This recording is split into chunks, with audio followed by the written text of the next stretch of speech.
Assalamualaikum warahmatullahi wabarakatuh. Kita melanjutkan pembahasan. Kemarin kita sudah membahas mengenai PHP function. Sekarang kita masuk ke inti dari mata kuliah ini ya. Jadi kita akan membahas mengenai bagaimana menghubungkan PHP agar dapat mengakses database, yaitu PHP MySQL. Ya.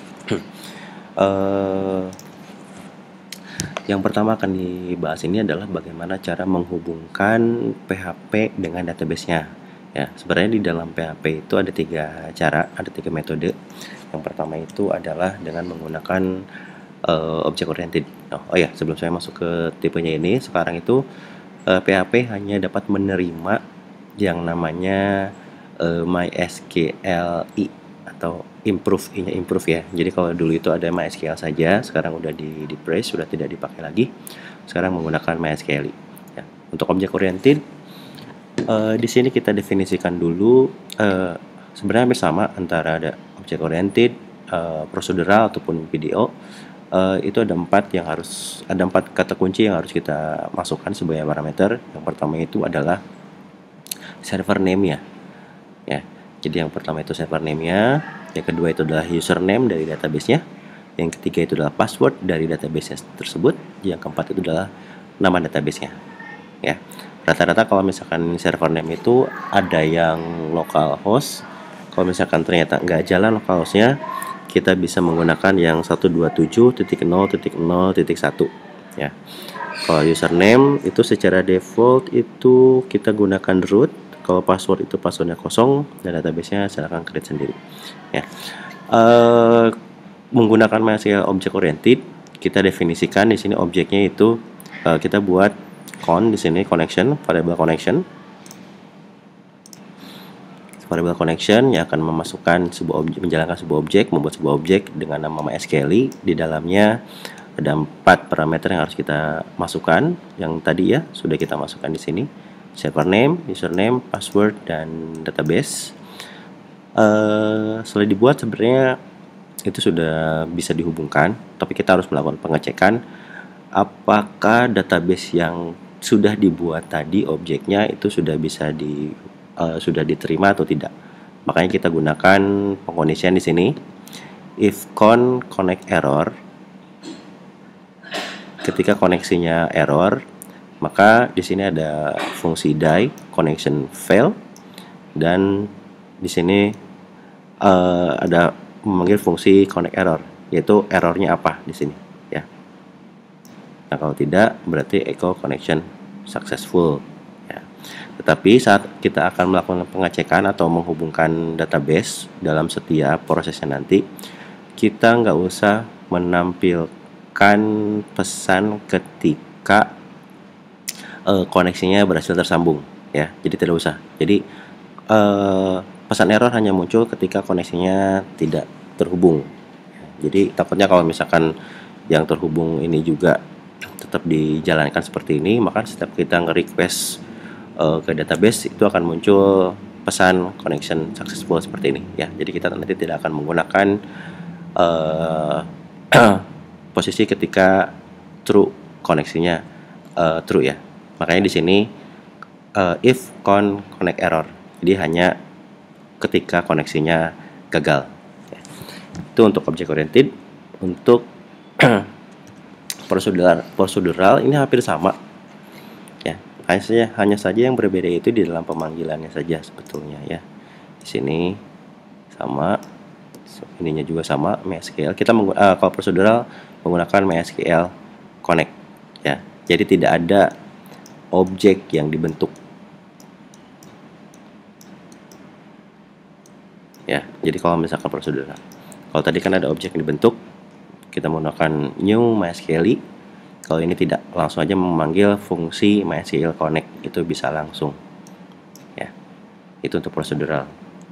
Nah, untuk PDO ini pun sama, hampir konsepnya objek, cuma kalau PDO itu ada beberapa perbedaan di dalam pemanggilannya ya. Jadi berbeda dengan MySQL. Jadi ini konsep yang berbeda sebenarnya. Tapi kalau misalkan mau PDO ya berarti harus dibaca dulu cara pemanggilannya ya, cara pemanggilan query dan sebagainya, atau fungsi-fungsi apa saja yang bisa kita pakai Ya, jadi kalau untuk yang ini, kalau untuk yang MySQL procedural object, nanti kita hanya menggunakan query saja. Ya, nanti kita menggunakan query.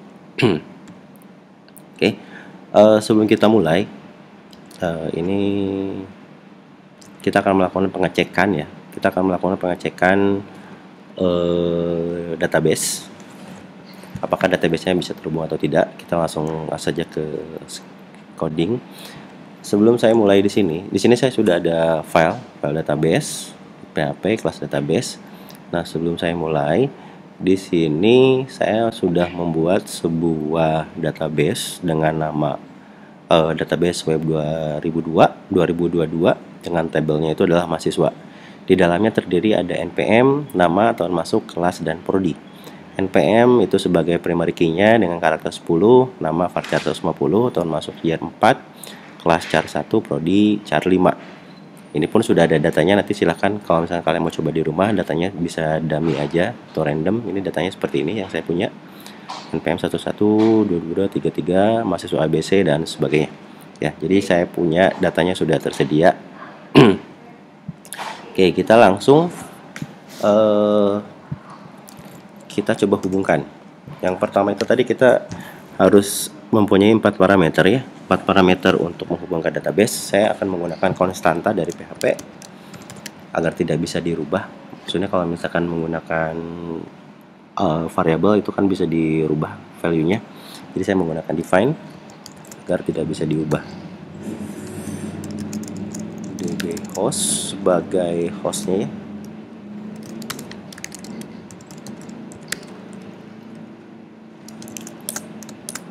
Ini kalau di kalian bisa menggunakan localhost silahkan, tapi kalau di saya itu kemarin saya coba hanya bisa connect menggunakan 127.0.0.1 ya. Jadi kalau misalkan mau menggunakan localhost seperti ini, itu silahkan ya. Nah, seperti ini. Karena saya kemarin nggak bisa connect, jadinya harus menggunakan IP-nya saja. db user kita gunakan root. Ini db pass, ini kosong ya, dan db name atau database name tadi saya gunakan web 2022 ya. Oh iya, ini harus dalam bentuk string ya. Oke. Kita buatkan kelas database-nya. Ini sudah saya buat. Yang pertama saya lakukan, saya akan buat sebuah variabel secara variabel global ya, MySQL, agar nanti objek pemanggilan metode dari setiap MySQL-nya itu disimpan di dalam variabel MySQL ini. Public construct saya buat di construct, jadi biar saat pemanggilan atau pembuatan objek ini dia langsung otomatis memanggil menghubungkan database-nya ya. Dia akan langsung otomatis karena ini menggunakan construct, jadi secara tidak usah dipanggil fungsinya, dia langsung otomatis pemanggilan di awal. This MySQL new MySQL db host tadi itu ya, db user, db pass, dan db name. Oke, kita gunakan pengkondisian di sini untuk mengecek koneksinya berhasil atau tidak. This MySQL connect error number, bisa menggunakan error juga ya. Ini nanti yang muncul pesan errornya, tapi kalau untuk yang error berarti nanti yang muncul itu adalah error number berapa ya. Kita coba yang ini aja dulu. Echo fail to connect to MySQL. This MySQL connect error ya. Ini pesan errornya akan muncul. Saya buat nanti yang destruct nanti aja lah. Oke, kita akan coba di sini db sama dengan new database. Udah, kita coba dulu ya. Kita panggil database-nya. Nah, kalau tidak ada pesan error apapun, berarti dia sudah running ya. Artinya koneksinya berhasil ya. Kecuali kalau misalkan ada pesan error, maka dia koneksinya gagal. Atau kita coba di sini. Saya coba pakai localhost. Mudah-mudahan berhasil. Nah, ini ternyata jadi saya memang tidak bisa pakai localhost. Saya construct no such file or directory on line 15. On line 15 di sini. Ya, berarti DB hostnya ada masalah. Kecuali kalau misalkan saya pindah balikan lagi ke IP lokal. Nah, dia tidak ada error ya. Artinya saya hanya tetap menggunakan 1.7.0.0.1 tadi ya. Ini sudah berhasil running. Selanjutnya ini sudah ya. Nah, ini fungsi destruct itu ketika fungsi yang otomatis dijalankan ketika terakhir objek dijalankan terakhir ya. Kalau ini kan construct itu pas awal secara otomatis, kalau destruct itu terakhir. Makanya destruct biasanya digunakan untuk menutup koneksi dari MySQL-nya ya. Nah, selanjutnya kita akan coba mengirimkan memanggil data dari database untuk ditampilkan di dalam halaman web. Cuman di sini saya akan coba agak sedikit berbeda dengan yang diajarkan di dalam praktikum. Kalau dalam praktikum itu hanya konsepnya itu sebenarnya tidak ada konsep khususnya. Cuma yang terpenting itu sebenarnya konsepnya tetap sama, yaitu seperti query builder. Artinya fungsi tersebut hanya untuk membangun sebuah query dengan beberapa beberapa kemungkinan di dalam sebuah statement SQL ya. Nah, kalau sekarang kita akan menggunakan chaining method. Jadi kalau yang sudah pernah menggunakan Laravel itu saat pemanggilan menggunakan DB query atau database builder itu biasanya pemanggilannya itu menggunakan chaining method. Artinya ada nanti db titik 2 table apa yang dipanggil, terus misalkan ada where, ada select, ada terus akhirnya itu get ataupun first. Nah, kita akan coba menggunakan chaining method ini. Nah, chaining method ini merupakan salah satu konsep yang ada di dalam paradigma object oriented programming untuk mengikat atau merantai metode.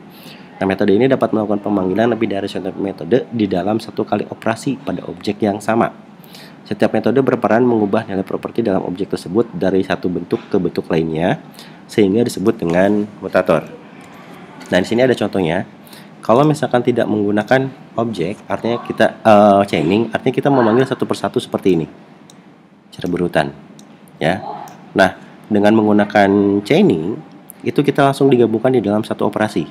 Ini sebagai objeknya, ini metode satu pertama dijalankan, lalu metode 2 jalankan, terus metode ketiga dijalankan secara berurutan, ya. Jadi secara sederhana memang lebih efisien menggunakan chaining method ini karena dijalankan di dalam satu kali operasi ya.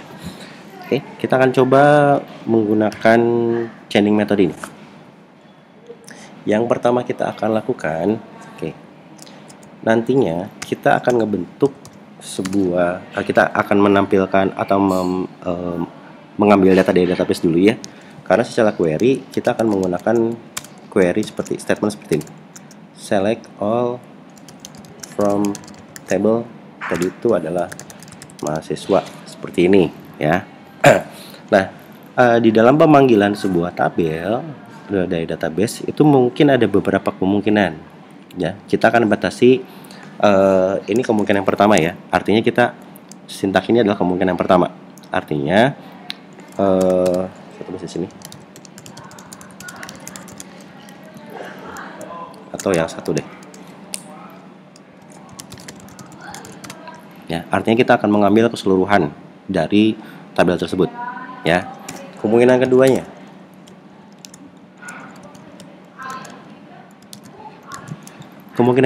itu adalah mungkin nanti kita akan butuh kondisi, misalkan where kelas sama dengan A misalkan, ya. Ini kemungkinan keduanya. Kemungkinan ketiganya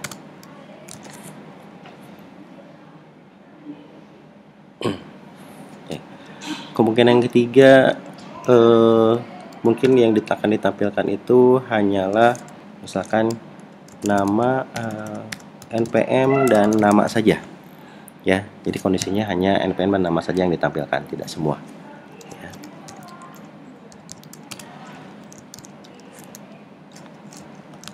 Oke. Nah, selain kondisi tadi ada 3 kondisi, ya. Ada untuk keseluruhan, kemungkinan menggunakan where, fungsi where, dan menggunakan tabel apa aja yang akan kita tampilkan, ya.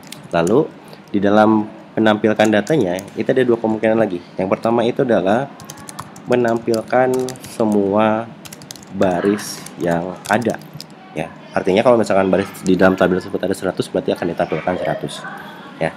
Yang kedua itu adalah hanya menampilkan satu baris saja. Jadi karena hanya butuhnya itu hanya satu baris saja, jadinya kita hanya tetap menggunakan satu baris. Jadi tidak usah boros menampilkan semua baris. Jadi karena kita hanya butuh satu baris saja, ya, maka kita harus ada proses untuk menampilkan satu baris saja, ya. Jadi kita akan menampilkan ini. Nah, caranya hampir sama di dalam yang praktikum. Artinya kita akan membentuk sebuah query, ya. Yang pertama kita akan bentuk ini yang pertama dulu, ya. Artinya kita akan select from table mahasiswa misalkan, ya. Nah, kita buat dulu fungsi yang pertamanya. Oh ya, karena kita akan melakukan chaining, saya akan membuat sebuah variabel lagi, yaitu kita akan simpan sebagai query, ya. Public function table. Karena ini ada variabel table yang harus diinputkan. Terus kita masukkan this query sama dengan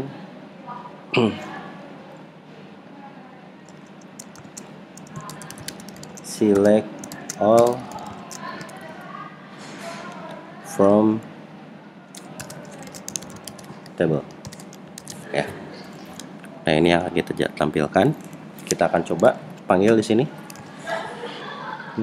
echo db table mahasiswa.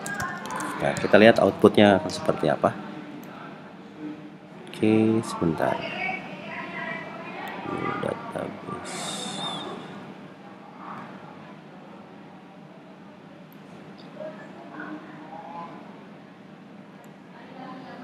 Oh iya, saya lupa. Di sini harus di return, ya, belum di return. Return this, artinya akan mengembalikan nilai ini saja. Cover object class database cannot be covered to string online 39.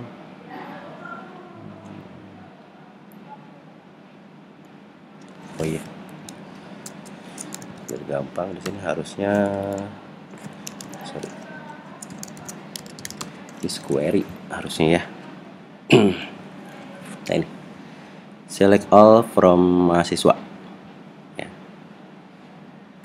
Nah, jadi untuk yang table ini hanya memiliki fungsi untuk menampilkan select all from tabel tadi untuk yang secara keseluruhan, ya. Ini saya balikin dulu karena ini merupakan bagian dari chaining, jadi tidak mungkin untuk menggunakan this query, tapi this saja. Jadi dia akan menampilkan atau mengembalikan nilai dari keseluruhan fungsi ini. Jadi menggunakan return this, ya. Untuk menampilkan keseluruhan, saya akan gunakan fungsi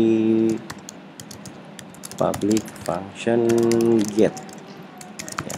Jadi untuk menampilkan keseluruhan, nanti di sini saya buatkan dulu untuk pemanggilan keseluruhannya, ya. Kemudian this query. Nah, maka Makanya nanti di sini chainingnya tambahkan get,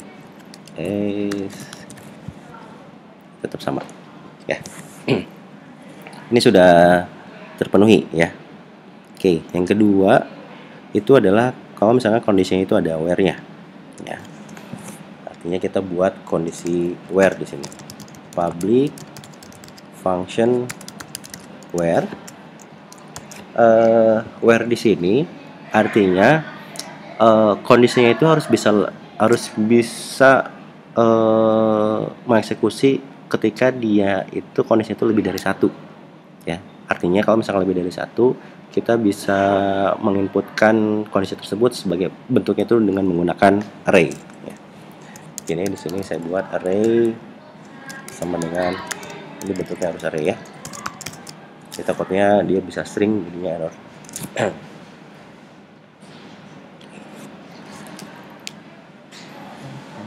Oke, saya akan buat dulu fungsi SQL. Jadi fungsi SQL, variabel SQL ini akan menghubungkan dengan query yang ini ya. Ya, makanya saya akan nambahkan di sini SQL titik sama dengan, atau untuk sama dengan itu nggak jadi masalah ya. Kita coba dulu where spasi.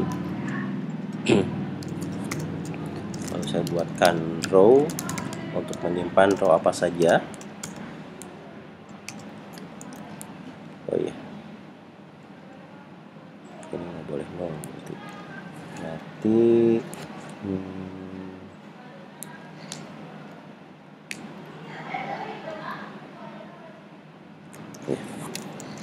Jadi ada kedua kemungkinan. Jadi kondisi ini ada dua kemungkinan. Yang pertama itu adalah kondisi ketika where-nya itu adalah hanya satu kondisi ataupun lebih dari satu kondisi ya.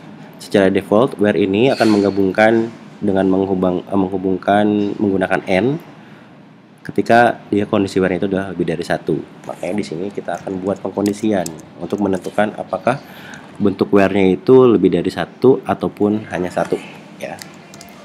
If count, kita gunakan fungsi count untuk menghitung jumlah array ya.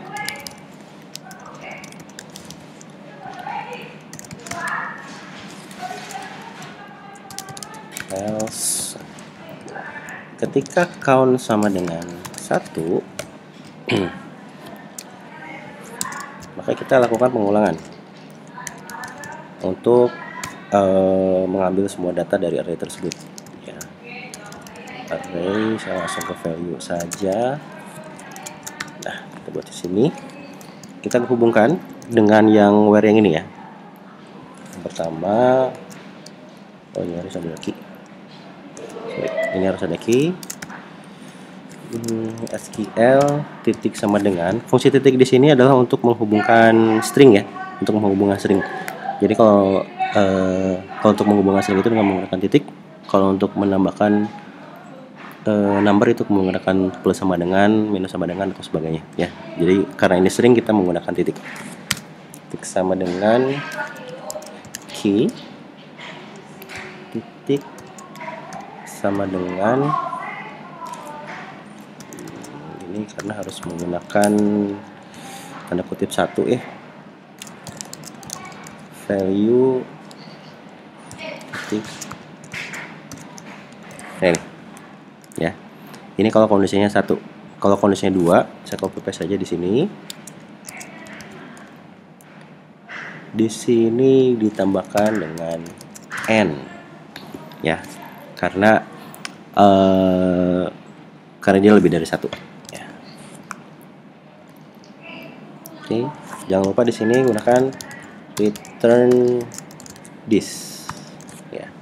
Kita coba, misalkan saya buatkan array di sini where sama dengan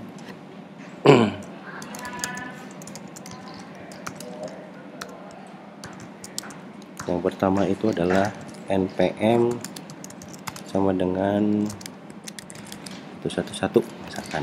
Saya tambahkan di sini where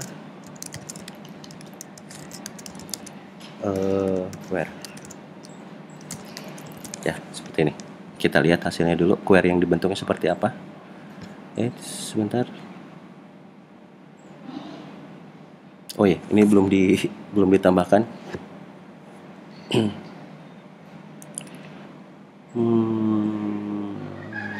Ini harus ditambahkan sebentar. Di query-nya belum kebentuk ya. Query klik sama dengan SQL ya. Kita lihat tuh, karena tadi yang di return itu kan query variable query-nya ya. Kita lihat tuh hasilnya. Nah, ini kita lihat di sini spasinya masih belum ini ya. Harus ada spasi di sini ternyata. Oh ya, ini harus ada spasi. Kita lihat lagi. Ini select all from mahasiswa where npm sama dengan bla bla bla. Berarti ini sudah. Kalau misalkan kondisinya 1, kita coba kalau misalkan kondisi array-nya itu adalah A2 kelas misalkan A. Kita lihat. Nah, select all from mahasiswa where npm 111 n kelas A n. Nah, ini jadi statementnya jadi tidak valid karena ada akhiran n. Ini pasti bakal error ya. Jadi n ini harus hilang ya. Kalau misalkan dilihat di sini, ini ada sekitar ada berapa karakter ya? 1, 2, 3, 4, 5 karakter lah ya yang harus dihilangkan ya. Jadi kita bisa hilangkan. Kemarin itu menghilangkan dengan menggunakan substring ya.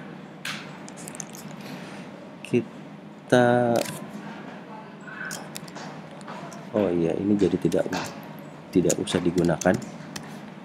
Kita langsung substringkan aja di sini. SQL sama dengan substr. Oh iya, sorry. Ini harus disimpan dulu. Oh enggak. SQL sama dengan substring. Variabelnya itu stringnya itu adalah SQL, koma ditampilkan semua, tapi kita hapus itu adalah dari belakang ya, karena kita akan menghapus dari belakang sebanyak 1, 2, 3, 4, 5 karakter. Artinya kita gunakan di sini adalah -5 ya. Kita cek. Nah, ini sudah hilang ya. Jadi kondisi where tadi sudah memenuhi dua kondisi. Ketika kondisi n-nya kondisi where-nya itu adalah 1 atau kondisi where-nya itu adalah lebih dari 1. Atau kita bisa tambahkan di sini nama misalkan mahasiswa A misalkan. Ini bakal tetap terpenuhi ya. Select all from mahasiswa where npm 111 n kelas 1 dan nama mahasiswa dan bla bla bla ya. Jadi kondisi where tadi sudah terpenuhi ya. Jadi fungsi where ini sudah bisa digunakan ya. Jadi kalau misalnya tidak mau menggunakan where pun ya tinggal dihapus saja ya. Jadi nggak usah hanya menggunakan ini saja ya.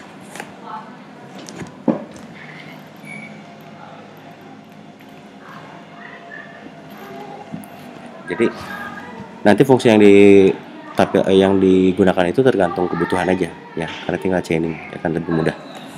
Selanjutnya ini sudah. Nah, kita akan gunakan kondisi yang ini ya.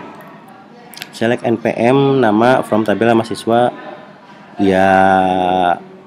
Selectnya harus kita ganti ya. Nah, kita akan buat di sini public function select. Karena kemungkinan bisa lebih dari 1, kita gunakan array juga seperti where array. Nah, seperti ini. Kita buat variabel SQL aja kayak tadi. Saya kosongkan. Lalu kita lakukan pengulangan untuk mengambil semua array tadi yang ada di dalamnya.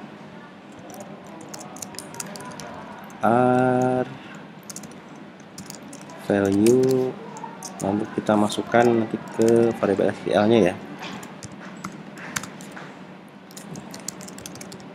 Value titik koma.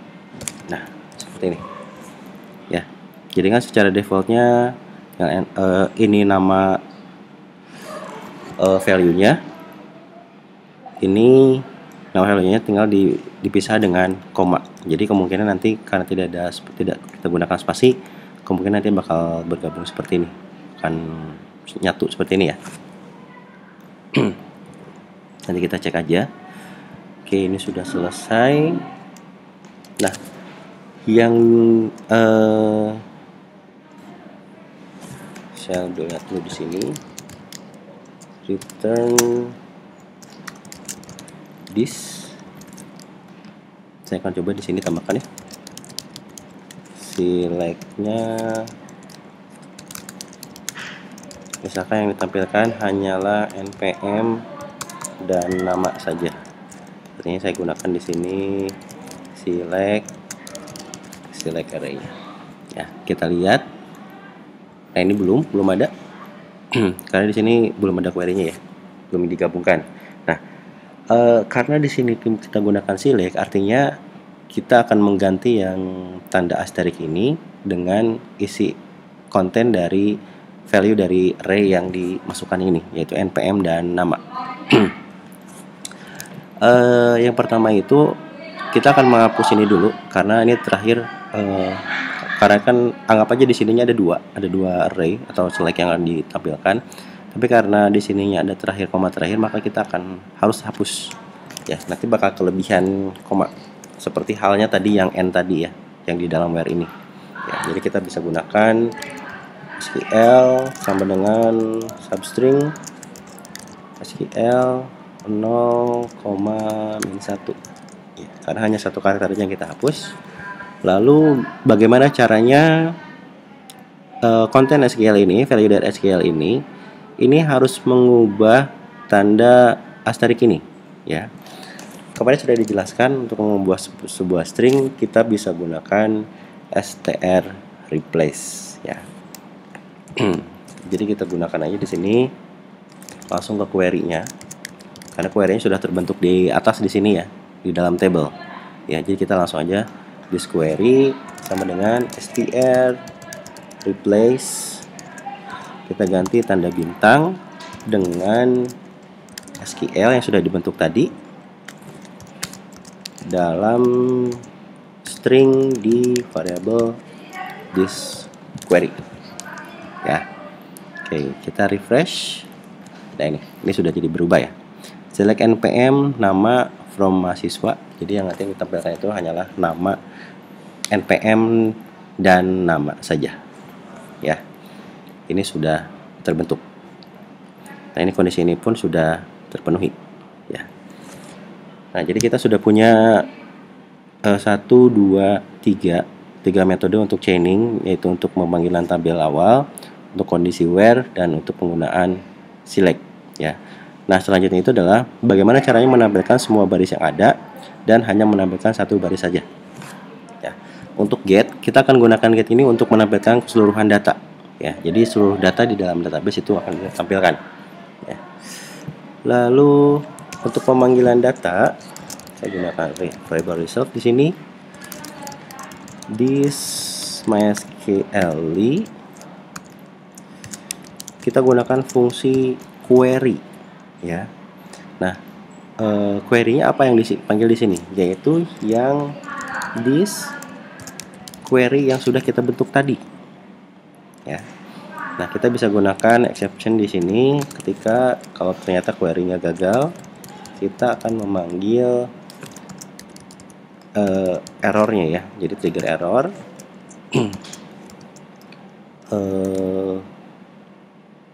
SQL salah aja. Lalu errornya kita tampilkan this MySQL error ya. Kita coba aja dulu yang ini. Lalu di sini tetap return query. Berarti ini tidak bisa menggunakan echo ya. Saya buat dulu, masukkan di sini view sama dengan get, lalu saya akan coba, karena ini bentuknya nanti keluarannya itu objek, jadi saya buatkan gunakan print r saja untuk menampilkan sampel data yang ditampilkan, untuk mengecek data yang ditampilkan ya. Sebentar.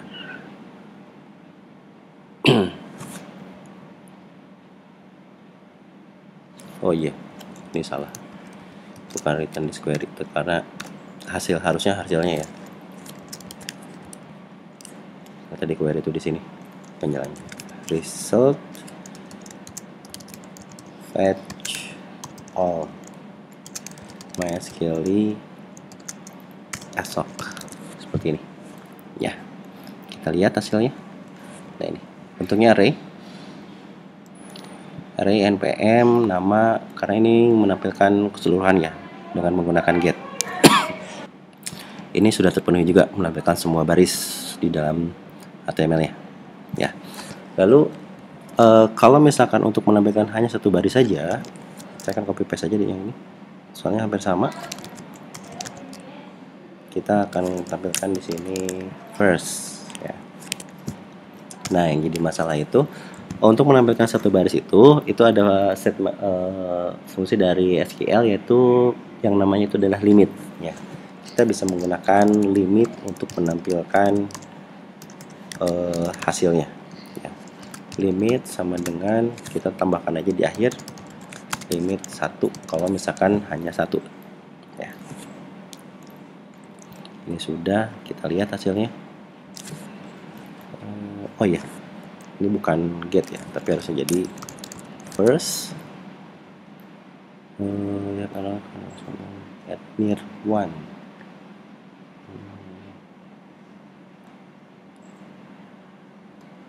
Ini kayaknya ini harus pakai spasi. Nah ya. Array array npm sekian dan nama sekian. Jadi yang ditampilkan hanya satu baris saja ya. Ini tadi ada select, menjaga select, jadinya tidak semua kolom ditampilkan. Kalau ini pasti ditampilkan semuanya ya. Nah, jadi kita sudah buat kemungkinan-kemungkinan yang bisa ditambahkan. Jadi kemungkinan lain bisa ditambahkan lagi, seperti bagaimana kalau misalkan menggunakan fungsi order, menggunakan fungsi group, misalkan join dan sebagainya ya. Itu bisa menggunakan bisa menambahkan fungsi metode di dalam chaining seperti ini ya. Selanjutnya ini fungsi-fungsi metodenya sudah bisa jalan. Yang akan kita lakukan itu adalah bagaimana menampilkan data di dalam halaman webnya. Saya langsung matikan dulu. Saya akan buat sebuah halaman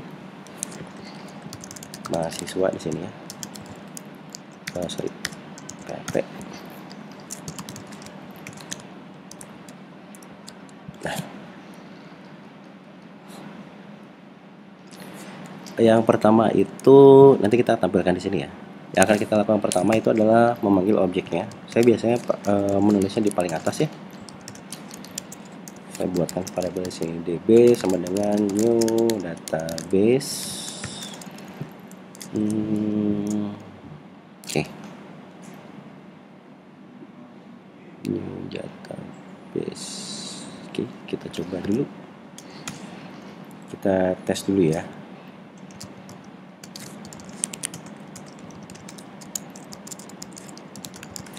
Print r. Oh iya, ini pasti belum di include, pasti bakal error, lupa. Require once database.php seperti ini.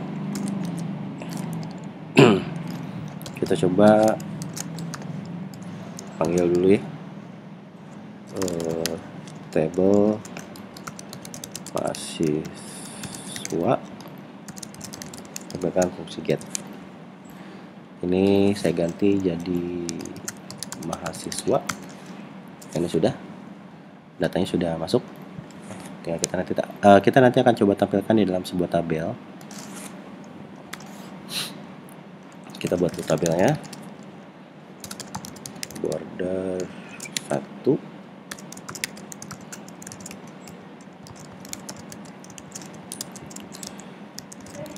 tr th tadi itu database-nya apa saja ya?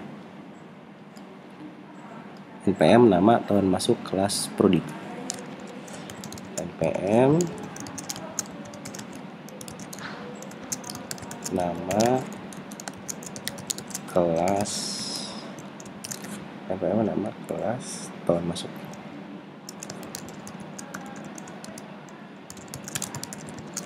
masuk, dan program studi. Oke, tabelnya sudah baru atasnya aja ya. Jadi kita bikin header. Nah, kita masukkan datanya di sini.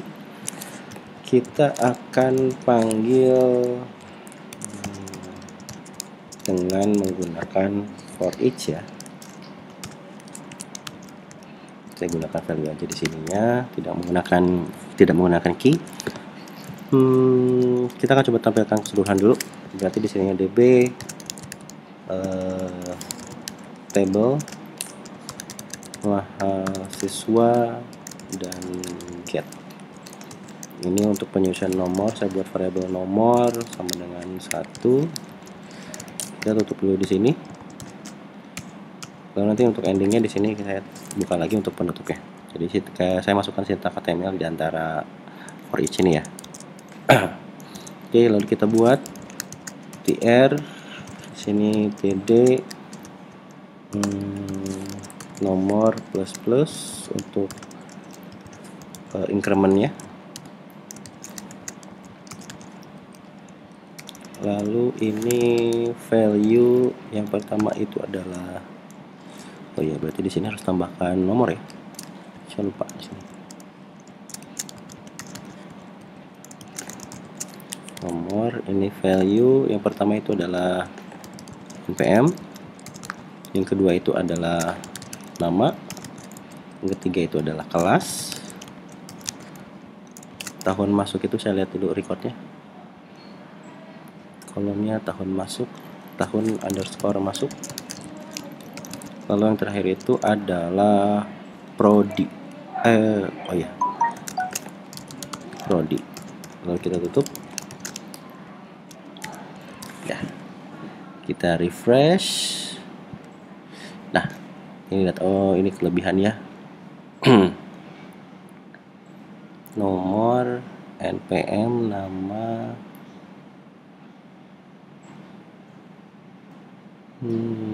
Sebentar. Nomor, npm,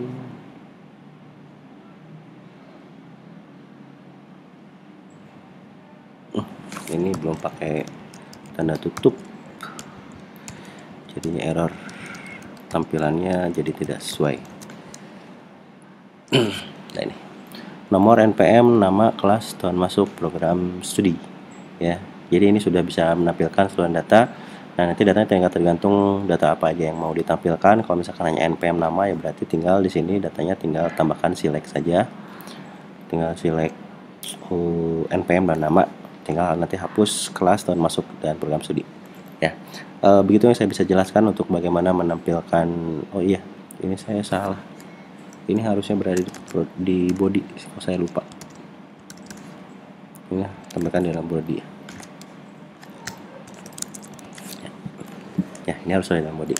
Jadi begitu yang saya bisa jelaskan mengenai bagaimana cara mengambil data dari database. Tadi kita sudah membahas mengenai menggunakan fungsi chaining method untuk pemanggilan setiap untuk membuat sebuah query builder ya, query builder. Jadi tahap tadi itu seperti kita akan membuat sebuah framework kecil lah ya. Jadi contoh menggunakan framework itu seperti itu sebenarnya. Jadi fungsi-fungsinya sudah disiapkan, jadi kita tinggal panggil fungsi-fungsinya aja ya. Terima kasih, begitu penjelasan yang bisa saya jelaskan. Terima kasih semuanya. Assalamualaikum warahmatullahi wabarakatuh.